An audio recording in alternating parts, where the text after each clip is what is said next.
Won't let us do it that way. Let's see, it's all in there, Ty. Cat, we in there. On this side, yep. All right then.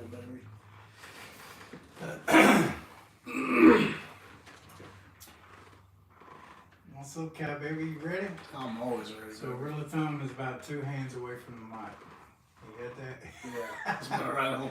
That looked really weird. Yeah, Yeah. you did it first. Don't forget. All right, let me know when we're ready. Got it, Ty.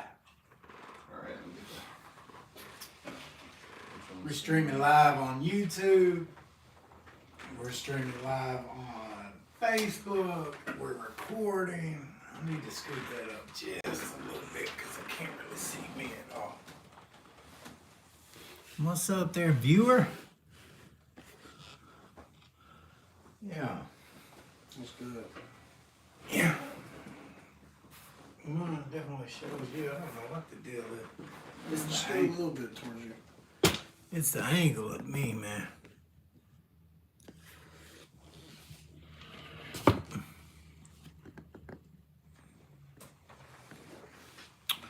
We're gonna figure it out. If that don't work, we riding anyway, man. We riding. They're gonna get to hear your story, Ty. Kai. I'm gonna get confused today. When I was in college, there was a guy down the hall in my dorm, and his name was Kai Chang.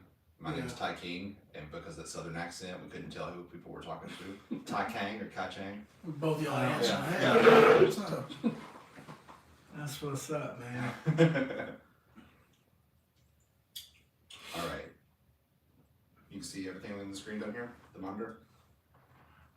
You can see yourselves? Oh yeah. Okay. All right, we are going to put your logo up there, and then I'll do a 30-second countdown.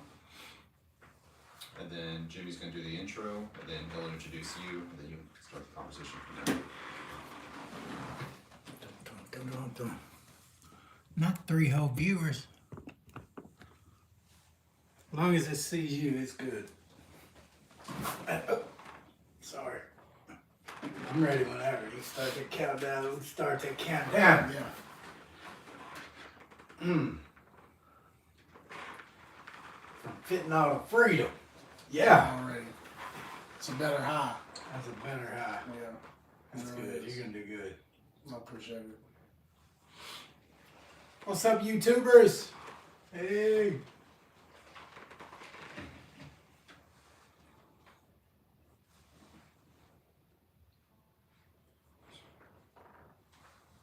What's up, everybody? Thanks for tuning in to this week's episode of From Prison to Purpose. And we are going to dive into a guy's story named Kai Fung.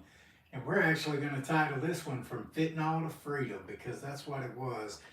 Let me introduce myself. My name is Jimmy McGill. I'm a person in long-term recovery. I'm a returning citizen from incarceration.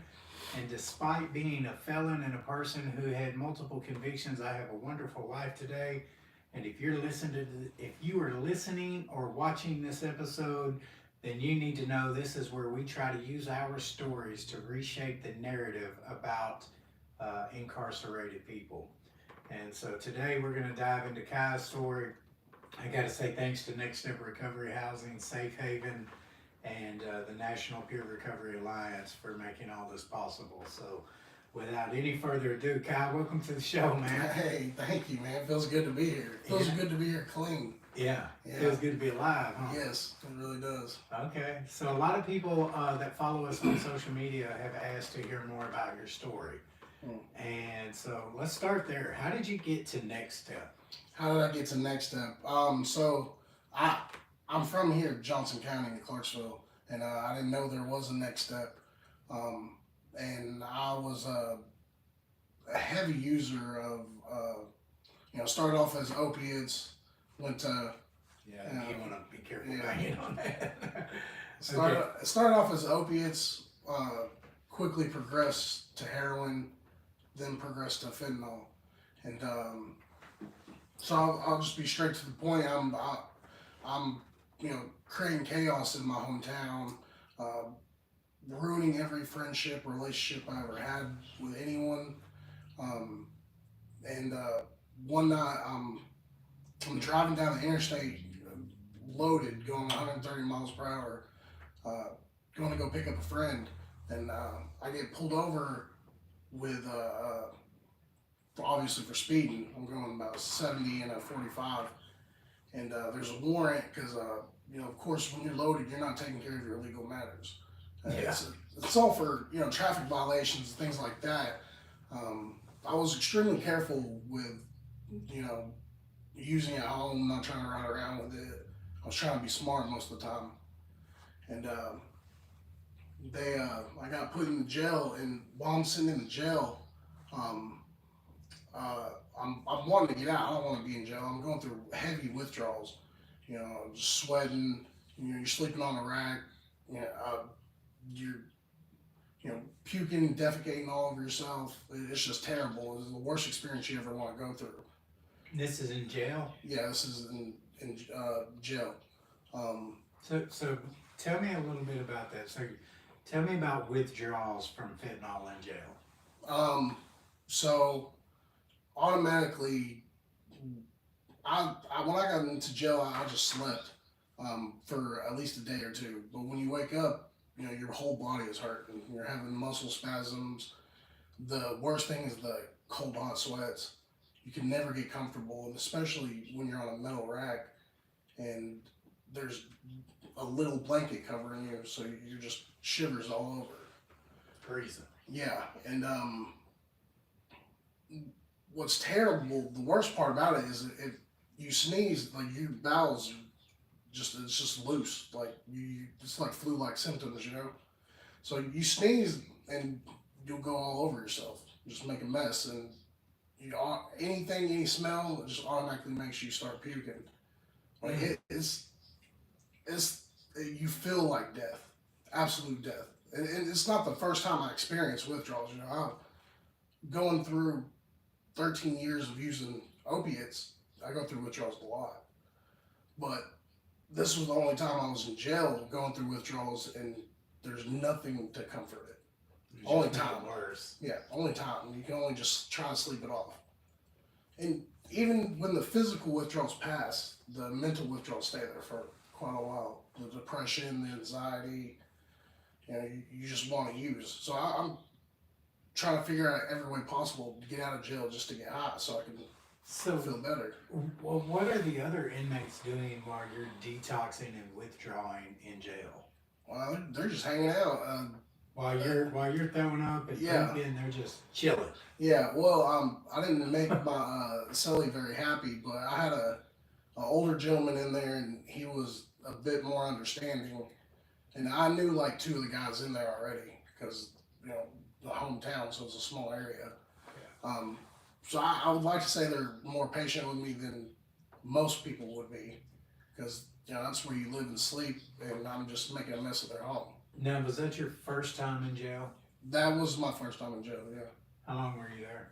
8 days. 8 days. 8 days. So most of your jail time was mental. Yeah. Okay. Yeah. I was locked up in my head for the whole time I started.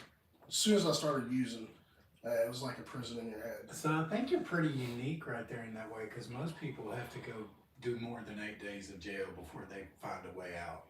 Yeah. I think, but see, I didn't find my way out. I didn't have that desperation when I was in jail.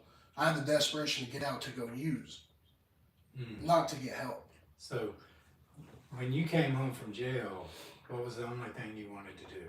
No, I just wanted to get high. And I didn't go home. I came to Next Step. So I'm sitting in a recovery house with a bunch of people who try to get their lives together. And in my head, I'm just trying to figure out ways to get high. So it took I'll be honest with you, it took about 6 months of recovery for me to lose the desire to use.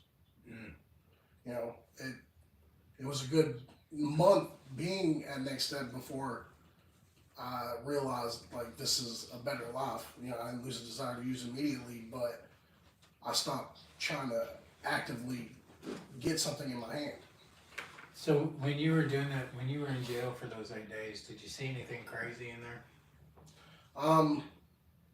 I didn't see too much crazy stuff going on.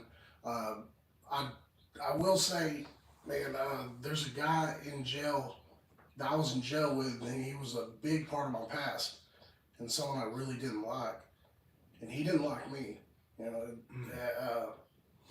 it had a lot to do with the girlfriend I had at the time, things like that. You know, and I get in there, and it was just an eye opener. Like, this is the one person I probably didn't want to see. And you're trapped ever. with him. Yeah, I'm trapped with him. And he's still a couple of cells down, but you know, it wasn't that bad. We didn't communicate much. Did he threaten you? No, he didn't threaten me. He didn't want to It smoke with big I'm guy. telling you, man, he didn't want the smoke. Man, I think, but being in jail with him was an extremely humbling experience. Because Was this your plug or something? Yeah, at one point he was my plug. At one point he was sleeping with my girlfriend. Ain't it funny the way the dope man always does that? That's crazy. And it's crazy how God works, puts you in jail with him too. Yeah. After everything that happened. That's terrible. Yeah. Okay, so 8 days in jail, and they release you to a recovery house. You're at next step, and the only thing you want to do is get high. Tell me about that. So I'm sitting. I get there. As soon as I get there, you know, I'm raggedy, of course, and I'm sleeping in this top bunk. I'm a big dude. It's uncomfortable. Yeah. You know, How'd you get up there? I used the dresser.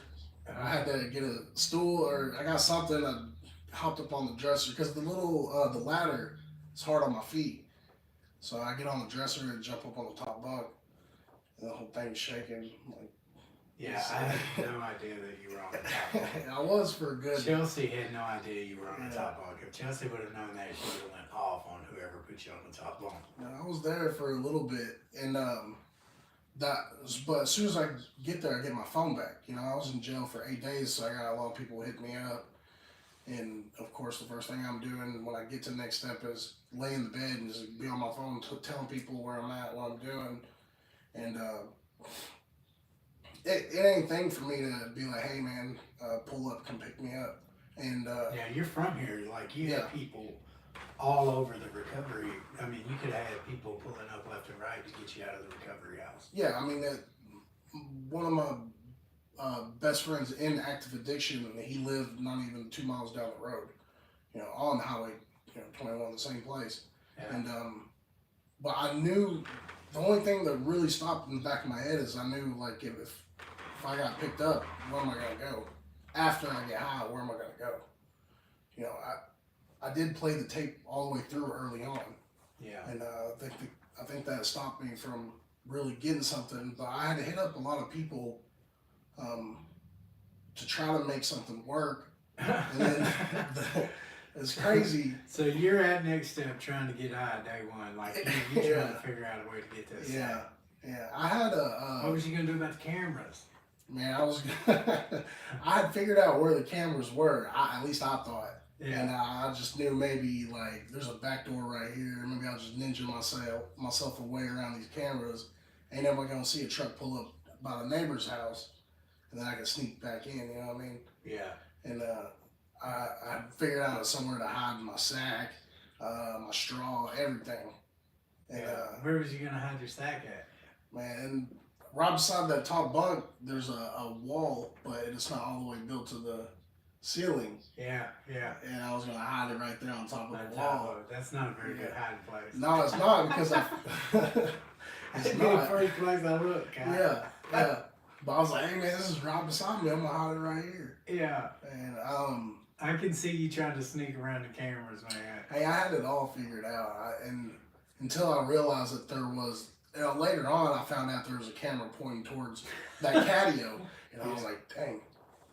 I would have been gone. It would have been a bad look for us to Yeah. catch you sneaking out on night one. Yeah, it would have been. And so I thank God that I didn't do that. The next day, I gave my phone away for a good week, just so I could. Who'd you give your have- phone to? Joseph. Yeah, that was a good idea, man. Yeah. Okay, so what were you in jail for? I was in jail for like a couple months before that, maybe 6 months.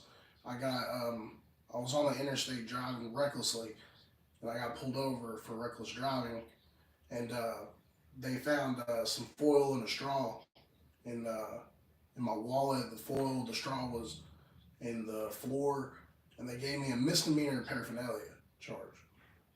That's good. They could Yeah. have hit you with some serious. You could hit me with a felony, and I had no proof of insurance, reckless driving, and of course I never went to court because I'm high all the time. I'm not gonna go to court. Yeah, why? Yeah. That's what I don't listen. I would go to court with the guys, and I would be sitting in the courtroom with our guys who are right next to it. You know, because when they show me. Like you did, that they want to live, they don't want to die high, that they want a life worth living, and they start fighting for their lives in recovery. You know, Chelsea and I will go to court with them. We'll fight with them sometimes, not all the time. But we would go to court with some of the guys, and there would be all these people and standing up in front of the judge. And the judge asked them, well, why didn't you come to court? And they were just making up excuse after excuse after excuse.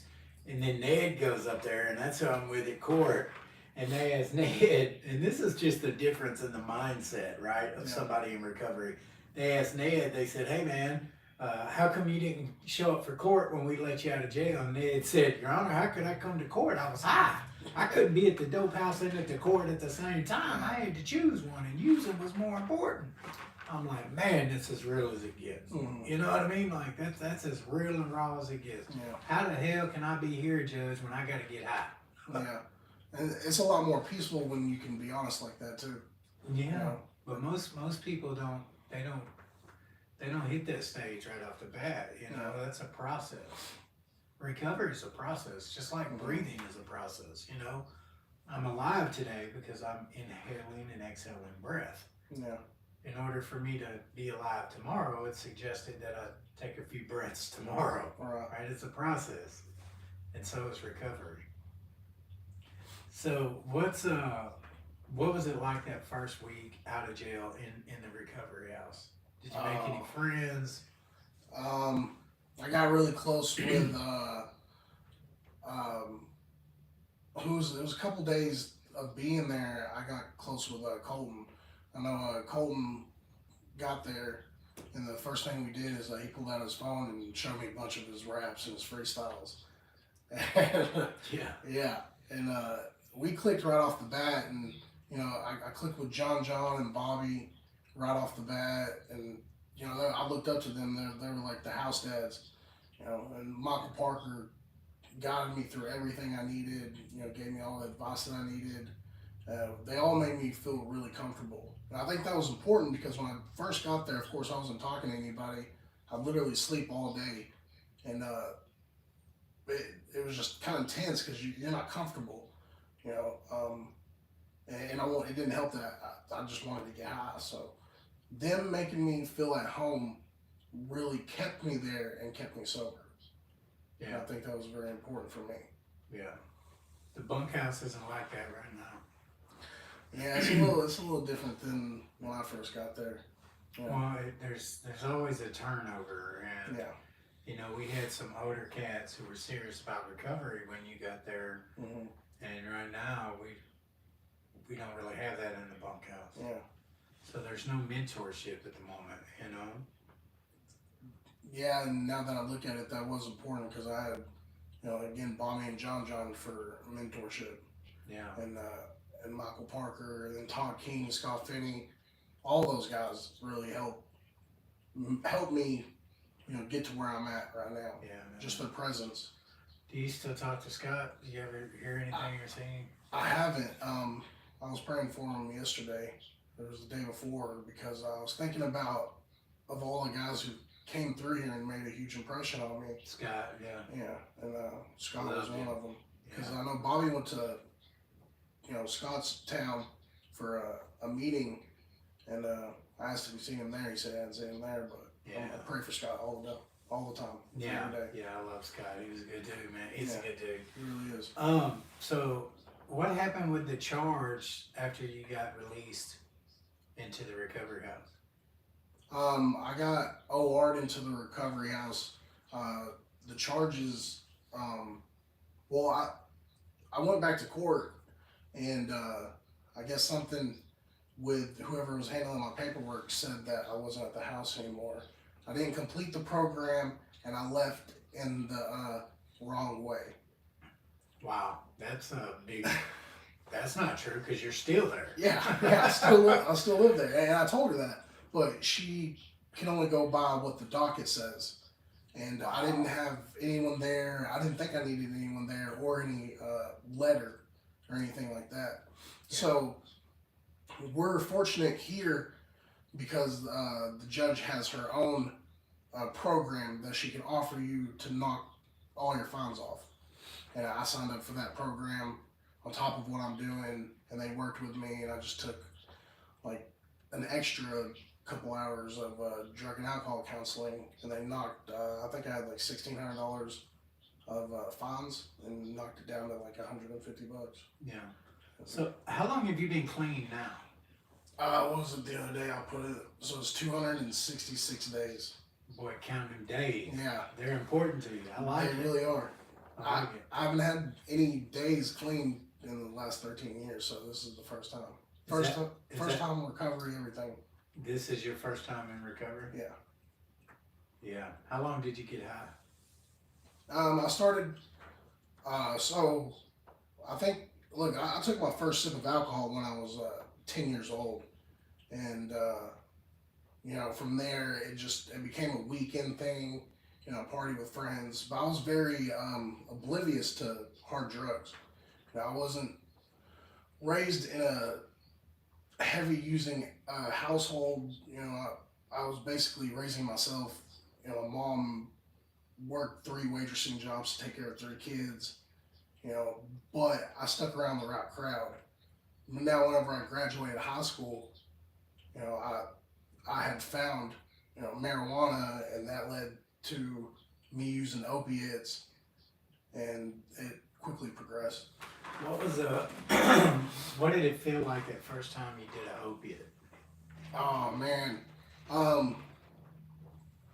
I will say, like, my whole childhood, I'm always looking for like a family or brotherhood to be in. You know, that was my close friends, and then sports and things like that. And when I go to college, I join another brotherhood, a fraternity, and then of course I'm not going to classes. I'm getting high, smoking marijuana, getting drunk, and it all falls off. And one day, you know, I used to hustle, write essays for people, and they would pay me, and that was my hustle, man. And How much did they pay you? I charged $50 a essay. Yeah. Yeah, I mean it's not much, but hey, it got me what I needed. You know what I mean? Yeah, got you a sack. Yeah. And then my weed dealer at the time, he was in college with me. He needed an essay, and I wrote him one. And we're sitting there at my buddy's house, and I give him his essay. I'm like, man, you got that 50? He's like, no, but I got something else. And he pulls out this little blue pill. Oh, what's that? He's like, it's a Roxy. It's a oxycodone, 30. And I was like, well, what am I supposed to do with it? And, he chopped it up for me right there, and, snorted it. And, man, that first feeling, I chased that feeling for 13 years going forth, What was that feeling? What did it feel like? Man, one way to describe it is that, like, if you're ever lost and that one hit, it made you feel like you were home. Like, it was just a warm feeling that comes over you. You're comfortable, the happiest person I could ever be. No stress, no worries. I didn't care that I was failing out of college. I didn't care that, my hometown was looking down on me. I didn't care about anything, That pill lied to you. Yeah. That Yeah. pill told you a good lie. Yeah.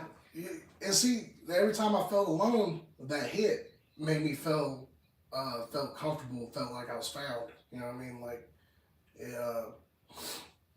really made me be okay with not being anything. Yeah. That pill for that time being, that hit made me feel like something. Yeah. So what's your relationship like with because you got what, a brother and a sister and Yeah. your mom. What's your relationship like with your mom and your siblings while you're getting high? So I hate to say, it was an okay relationship. I manipulated them to the fullest and hid my addiction as best as I could. And, they were supportive and they loved me and they didn't want to see me fail. So we had a good relationship for a while.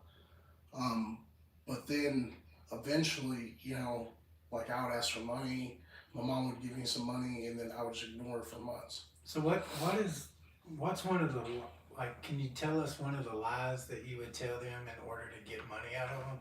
Yeah, man, my phone's about to get shut off. Mom, I just started a new job. I get a paycheck next week. Can you send me $100? I need some food too. That's the one thing that I used a lot. I'm a big dude, but she would never let me go hungry. Yeah. I need some food, Mom, and she would send it to me. My brother, he's he's very strict, and he wouldn't do that. But my mom and my sister have like a soft spot for me, soft heart for me. So I hate to say that they were enablers because I manipulated them to be. But they were. Yeah. So there's a saying in recovery that if you baby the person in addiction, you'll bury the person in addiction. Yeah. Do you believe that? I believe that to the fullest.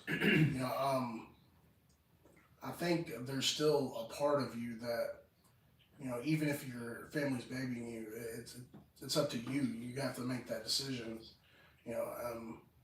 But then the families that are babying you, they have to make that decision to, love you from a distance. So what would you say to the moms and the dads who are going to watch this or hear this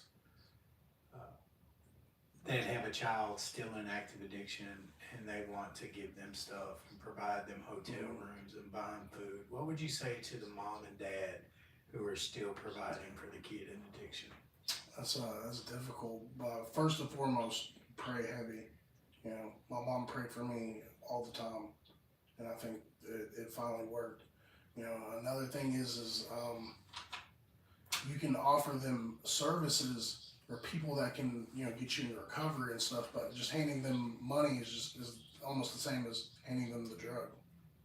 Damn. Yeah. I mean, what a power line. So, moms, dads, if you're listening to what Kai just said, I think, man, that is so powerful, right? When they hand the addict money, they might as well be handing him a sack of dope. And that's true, because every time even if I would work a job or if my family would give me money, as soon as I got it in my hand, I would look at every dollar of how much I can get. All the way up until the last dollar, I'll get a pack of noodles. Yeah, our perception changes, man. Yeah. We are so powerless over the disease of addiction, man. Like when we're caught in that cycle and it's active and running rampant, like we have no mental defense for that, man. Yeah. Our whole perception changes, man. It really puts you in animalistic survival mode. Yeah. Because it's, for me, with opiates, I had to use to physically feel normal. Yeah. Without it, I would be so sick that I couldn't move, I couldn't go anywhere, I couldn't do anything. Yeah. So I was in survival mode all the time. Yeah. Can you talk about any of the stuff that you did when you were in addiction to get dope? Without incriminating yourself while you're early in recovery. Right. Well, I even hate saying it, but I used to call it scheming and demon. Like I would. Scheming and demon? Scheming and demon. Yeah. I would figure out ways, you need a sack? Okay, I'm going to upcharge you this so I can get my own and then make you share with me. Yeah. You know what I mean? And every day was like that. You literally always trying to see, you know, Who you can get over on. yeah, who you can get over on, or you know who has a soft heart that will let you borrow a little bit of money. Um, and then what's the insanity of it is whenever you run out and you have no options. You know, I would sit on my floor, you know, scraping pins for resin for hours, and end up scraping or end up smoking Plastic, just you end up just smoking plastic, and then after that you still keep scraping it. You know what I mean? What's that plastic make you feel like? Man, it don't taste good. I tell you that much.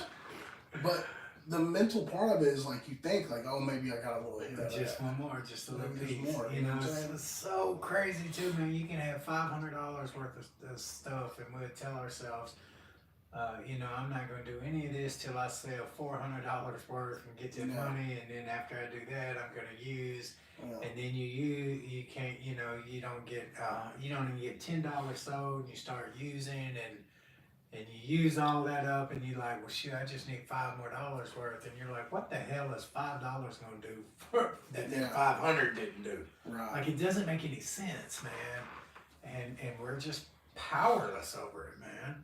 Yeah, there've been 1,000 times over and over that I would could only afford. You know, you can get fentanyl in a pill form or a powder form. Yeah. You know, most of the times I got it in a pill form. I would get one pill and like I would stretch it out for a good while because I would just obsess over it. So I would just take tiny hits throughout a couple of days, and then when I had enough money to get like 10 or 20 pills, they'd be gone in 2 days. It's nuts. Yeah, Scared of getting dope sick. Yeah, yeah, So you're trying to make that one pill last, but you're running through the big pack. yeah, because you just want to keep hitting it. Oh, I got more. You get down to one pill and you slowly just try to make it stretch and stretch Yeah. as much as you can. So did anything bad ever happen to you by other addicts when you were in addiction that were trying to get? Did they ever rob you or jump you? I got robbed plenty of times. Never got beat up. I'm thinking, for one, I'm a pretty nice guy. For two, they probably don't want the smoke. Yeah. But I got robbed a lot by close friends. Robbed or ripped off? A couple times robbed, a lot of times ripped off. Yeah. You know what I mean? So what was it like when they robbed you? How was that? Well, I wasn't like, you know, it wasn't like an aggravated robbery, but you know, I'd be gone from my house, and you know, my girlfriend at the time had let some people in to the house. You know, it was a very toxic relationship. Clearly. Yeah, and got all my clothes taken, you know, shoes, everything like that. But I tell you, the ripped off part was just me asking for it because, you know, Did you know the people that robbed you? yeah, oh yeah. So what All would good friends. what would you do? All good friends. What the hell They- was you gonna do with bad friends? Right. They were good, as much as you could say good friends in active addiction. And here's the thing is, you would know that they robbed you, confront them, but y'all are always using together, so somehow down the road it'd be forgiven. Oh, you got that sack. I'm gonna forgive you for Yeah. hitting a lick on me. Yeah. We're gonna get high and then we'll be mad at each other tomorrow. Yeah, exactly. So what would you have done if you'd have seen somebody wearing your shoes? Man, I'd be upset, but the thing is like, But if they had that bag, yeah, then, you know what I mean? I'd be upset, but if they had something for me, then I always forgive it, man. Charge it to the game. That's what everyone will say. crazy. Charge it to the game. You know what I mean? Hearing you say that, I can't help but laugh at the insanity because I Yeah. get it, man. I'm not laughing at you. I Yeah. get it. Yeah. Like, oh my gosh, man. So, now that you're 266 days clean, what's life look like for you today? No more jails, no more Yeah. fentanyl. You found Yeah. freedom. Mm. What's Right. that like? I go to work every day. I love to go to work. You got a good job? I have an amazing job and I think every job it's good if you perceive it that way. You know, you have to really, you know, get yourself ready for hard work sometimes. I sling turkeys at a turkey plant, so you can have something to eat for Thanksgiving. So you went from slinging pills to slinging turkeys. Yeah, yeah, pretty much. Yeah. And the turkeys ain't nobody breaking in your house for a turkey. No, I mean it's hard work, but it's rewarding, mentally, because for one, you're not getting paranoid when you leave work or when you're at work. You're not tripping on if someone's gonna rob you. You're not dope sick. You're just, you feel happy and proud that you did a hard job today, and you're gonna go home and just relax and hang out with the guys. That's I get most excited about coming home and hearing Bobby just talk smack to me. I think it really gets me going. I like it. So I want to say you're the second. Ty, didn't we have somebody else in here that talked about Bobby talking smack to him? I mean that must. I guess I need to go have Bobby talk smack to me. I mean, so it's crazy because it's a weird relationship. But I get home and I've been at work all day, and Bobby would be like, "Well, why'd you leave your cup on the counter, punk?" I'm like, "Bobby, I just got home, bro. He's so. I don't care. Go clean the cup." He's so institutionalized, man. I will never forget that we put him in charge of the bathroom upstairs. And so for the listeners, Bobby's been to prison like 14 times. He's been at Next Step for 10 months. The first time in his life he's ever had a life worth living, but he's like a barbarian, stereotypical convict that you would see on a prison movie. Like, Bobby jumps out of the shower, butt naked, runs out in the hallway. His tool is just swinging. And he's like, "I ain't gonna tell you effing punks one more time, clean this bathroom, bitches." And I'm like, whoa. Oh, Bobby, you can't talk to people like that, Bobby. And profanity doesn't equal spirituality, and that's not acceptable. And he's like, "I ain't gonna keep telling these punks." Bobby's a trip, man. Yeah, but he's a good dude. He really expresses his love in a different way, but he expresses it. Well, he doesn't know any other way. Yeah. He's like you. He grew up in the game, man. Yeah. So, what's your relationship like with mom, dad, brother, sister? They are all proud of me for what I'm doing. I bet. And it's hard for me to accept it sometimes because I know in the back of my head this is what I'm supposed to be doing the whole time. You know what I mean? The whole time in my life. I should have been doing this from the get. But it really makes me feel good that they never abandoned me. Yeah. Do you think they should have? Yeah, 100 times over. Excuse me. No, that's okay, man.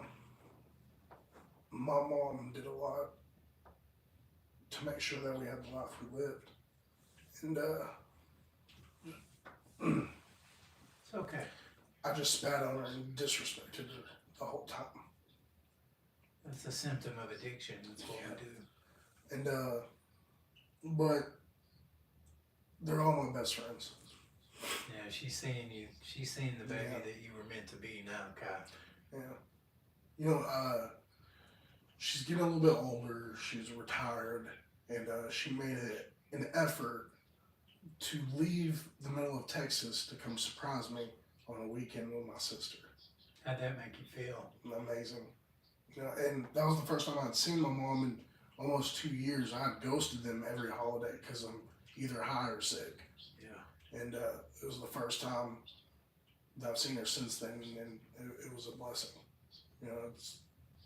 It's how it should have been 1,000 times over. And I'm fortunate to have the support system that I do. Yeah. So if your mom's watching this, what's one thing you'd say to her right now? I love you so much, Mom. Yeah. That's my best friend. Yeah. Yeah. Yeah, you're pretty close to your sister too. I see her commenting a lot on our Yeah. stuff. Like she's probably watching right now. Yeah, she was excited to. When are you gonna do your podcast? When are you gonna do that? And so she knows I'm doing today. She's an amazing human being that never gave up on me. Yeah. Never. Well, you are a very lovable dude, Kai. Like, you know, we've got, you know, almost 150,000 followers on Facebook, and you're one of the favorite people that they ask about. Like, you know, they followed the trip when you went on the leadership summit with me and Colton and Scotty, and we went to Louisiana, and they just follow your progress, man. They love you, dude. Like, you're all smiles. You got this glow about you. And so when I hear your story, it's hard for me to see you breaking in houses and hitting licks and doing what we do to use, man. Because I see the guy that cooks enough food to feed the new guys in the house. I see the guy who gives the guy a ride to the store that just got here and needs something, you know. And I see the brighter side of the life you've got today. I think the biggest thing is I'm not just surviving anymore. I'm fighting. Yeah. And You're living. Yeah. You know, and that really changes your perspective and your view of things. It really makes your feelings come out more. You know, used to I didn't care as long as I got my head. Doesn't matter what happens to you. Yeah. I got a question for you. Yeah. So when you came out of jail and you came to Next Step and you're laying in your bed trying to figure out how to ninja yourself away from the cameras to go get high, did you ever see yourself becoming a leader in the center? No. You know, I'll be real with you, and I'll be just completely honest with you. Even whenever I decided, well, I'm not going to do this, I was making reservations in my head. At 6 months, I'm going to go get high. Like, That's crazy. I'm going to figure something out, you know.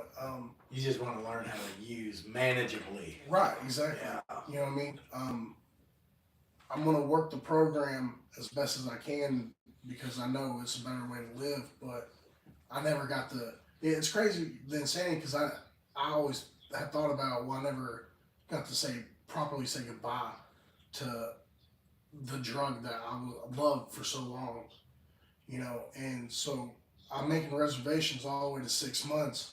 Well, 6 months hits, and the thoughts are rolling through my head, and I was sitting at work, and the craving was just huge, you know. And so I closed my eyes and I just asked God, please take this away from me, over and over again. Please take this away from me. Please take this away from me. And from that day on, the desire to use isn't there. You know, I don't want to go back to it. I don't want to taste it ever again. I know that one hit's going to turn into my life all the way back downhill, if not dead. Yeah. So, when I say it took me 6 months to lose the desire to use, it literally did. I had the craving every day up until then. And now look at you. And it's been 3 months since 6 months, almost, 9 months will be January 6th. And it's been rewarding. It's a blessing. Yeah. Do you think Next Step contributed to some of that life you're living in recovery? Yeah, fully. I think it's a mixture of support system, which Next Step is the support system, and they really give you the tools that you need to stay clean, and also brought me closer to God. And I think that everything mixed together, you have to have good balance, can really progress you into staying clean and living a happy, successful life. Yeah. Have you seen any crazy stuff since you've been in the recovery house? At the recovery house? Yeah, quite a bit, I guess. Tell me one of them good stories. Something wild and crazy you saw while living in a recovery house. Man, I think when the guy who came in here and said that that the government is watching us while you know what I'm saying. You know, they put THC in his system. That was crazy to me because Aaron. yeah, you know, it's crazy because you know mental illness is real, Yeah.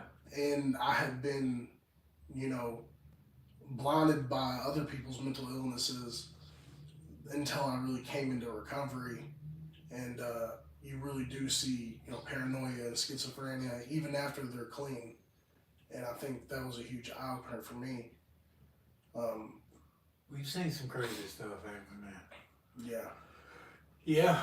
I said, man, what happened, man? He said, you're not gonna believe me. You're gonna make me leave if I tell you. And I said, try me. He said the United States government put that THC in my bloodstream and in my urine because they have figured out a way to listen and watch through my eyes and everyone else's eyes. And they're upset with me because I've figured out and they know that I know they can do that. And I said, so you're saying the government made you fail this drug test because they are watching us through your eyes and they know and you know that. And he said, yes. And he was as serious as could be, Kai. So Yeah. I just looked at Zach in the straw hat and I said, I looked back at him and I said, son, if they're watching you, you can't stay here. You know? Like, that's a different kind of help that you need. yeah, that's Yeah. a higher level of care. I wasn't Yeah. trying to be funny. It's actually Right. it's actually a tactic, a technique called rolling with resistance. Mm-hmm. And it's how you handle the situation in the moment that you're in there so that you get the least amount of resistance and Yeah. get the person to the place they need. Like, I wasn't clowning on him. Like, Yeah. if the feds are watching you through your eyes and looking at me, you Yeah. got to go. You'd put us all in danger. As far as Yeah. Yeah. But, you know, I got him a safe place. I rented him a room. I put him in contact with mental health counselors and stuff that night. Now, what he did with it after that's on him. But, Of course. yeah, so 10 months clean, huh? Yeah. 9 Well, months. 9 months on January 6th. Okay. And I haven't been this clean since age of 10. You know, I started drinking. Yeah. When you say clean, like that's all substances. So, what was your first accomplishment in recovery? My first accomplishment in recovery, I think, was well, one, I stay at my job and I work hard. I think that was a huge accomplishment for me to wake up every day and go to work. You know, I haven't kept a job longer than a couple months since I've been getting high. And if I did, it's because I try to manipulate and play the system. Yeah. And it's crazy the job I have. You know, I missed 3.5 days the first 2 weeks working there, and nobody thought I would make it this far. But I'm still I remember. going to work every day, Yeah. and it's still good. I got a car. Yeah, that's what I was going to ask. Where you went from the job. So, tell me about that. I will say, you know, it's an accomplishment because, you know, I didn't pay for it, but someone that I don't even know had seen my journey and they donated the car. And it's gotten me to where I needed to go every day, and it's still staying strong. Yeah. And what's good about that is I made a promise that I'm gonna keep. You know, I've thought about it, but I really gonna keep the promise. But whenever I buy a new car, I'm gonna give that car away to someone at the house. Good. That's awesome. That's awesome. So, you got a bank account? Yes. Yeah. Okay. So, you went from sitting in jail to having a bank account, a car, a job, 9 months clean, relationship with God, your family. I'd say that's a pretty big transition. I think it is. I think mentally is the one I'm most proud about. What's the biggest challenge that you've had to face being clean and sober? I think making amends with the people that I've really, you know, disappointed and, you know, screwed over. And it's still a process. It's a challenge because I have put some of those people off. And when the time comes to make those amends, it's going to be really hard. You know, little more humbling, simpler challenge I face is I'm not using a drug every day, so I find something else to use. I mean, I've gained 60 pounds in recovery. I think I've gotten big, so I think that's my next challenge. Is I need some weight management. Okay. You know, that's just being honest. You know, I mean, I'm not afraid to say it because I embrace it. But Self-acceptance. yeah, I embrace it. But there's a point to where, you know, if drugs aren't gonna kill me, then my health, you know, will kill me. So Yeah. I really need to go work out with Colton. Yeah, Probably. me too. So you said a while ago, you said that you got clean in the city. This is where you're from. Yes. So do you ever see people that you used to get high with now that you're clean, and did they ever try to tempt you or anything? All the time. Maybe not all the time tempt me, but I see the people I get high with all the time. I had about 2 or 3 months into recovery, I had a friend reach out to me and he wanted to go to an NA meeting with me. So he said he told me he was clean. He allowed me to. He picked me up and we went to the NA meeting together, and I could tell he was. The voice is raspy. Yeah, you can tell when somebody's using. I know, and he's acting a little different at the meeting, just kind of being loud. And that was the last time I saw him. And I hope the best for him, but the key to my success for recovery in my hometown is I cut all those old ties off. You can't be, you hang out in the barbershop long enough, you're going to get a haircut. That's what they say. Yeah. So what's something, if for all the listeners and viewers that are watching and hearing you right now, what would you say to the person who needs help? You gotta find that willingness. You have to find that willingness, and then you have to find the resources. I think sometimes it's hard to find those resources, but they're there. I didn't know about the resources in my hometown until it was presented to me, so I think that's a different area that needs to be improved upon, and I think we are improving on it by just doing this. Yeah. But you have to find that strength within you and that willingness to have a better life, to live a better life. Yeah. Because, using every day to mask and hide the pain of whatever pain you have been through is not going to get you anywhere but in the ground quick. Yeah. So having the want isn't enough. You got to be willing to do the work that comes with the want. Yeah. I like it.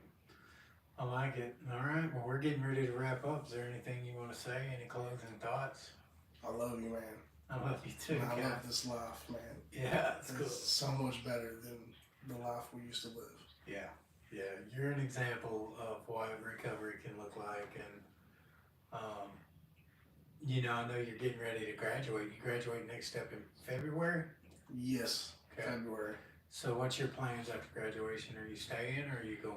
Oh, I'm staying. You're Staying? gonna have to kick me out. I You ain't know what I mean? I ain't gonna kick you out, man. Hey, I'm staying because I know there's more to learn.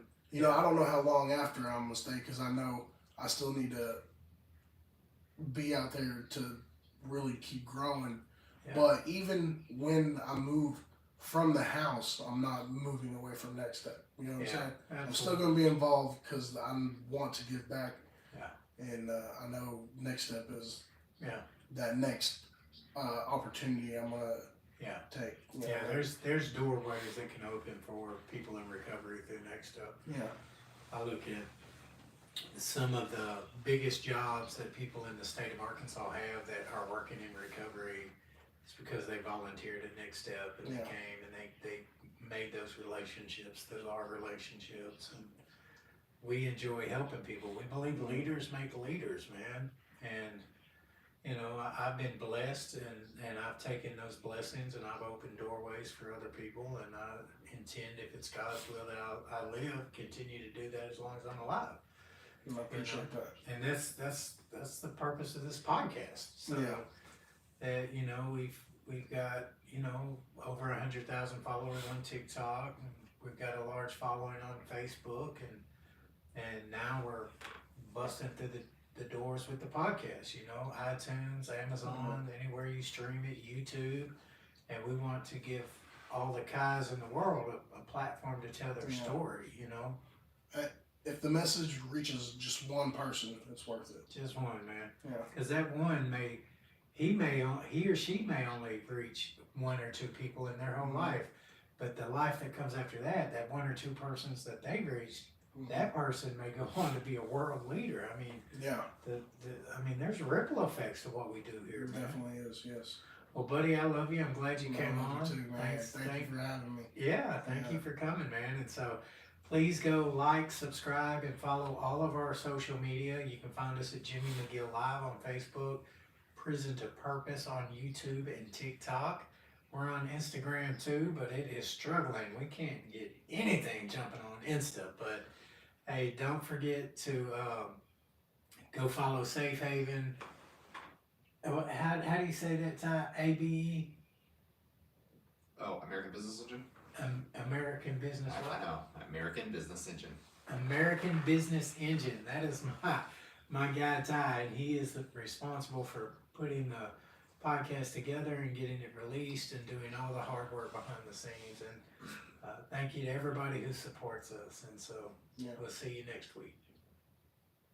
Okay, that's good. Before you put it down, can we do the intro again? We kind of started off kind of slow. Okay. We'll just do the intro up until the point where you introduce Kai. All right, my intro? Yeah. Okay, yeah. Hey, what's up, everybody? You're watching From Prison to Purpose. I'm Jimmy McGill. I'm the host of the show. I'm an author, a speaker, a person in recovery. I'm a lot of things, but most of all, I'm a returning citizen who has found a life after prison. And you are watching and listening. I done messed it up again. What's up, everybody? You're watching From Prison to Purpose. My name's Jimmy McGill, and I'm an author, speaker, and the host of the show. I am a returning citizen who has been to prison multiple times and found a life worth living anyway. I am more than just a felon or a number, and I'm all of these things, most importantly, because I am a person in recovery. And today's episode is going to be From Fentanyl to Freedom. You are going to hear from one of my favorite men that I've ever had the privilege to work with, Kai Fung, who is a Clarksville native who was released from Johnson County Jail into Next Step Recovery Housing 9 months ago.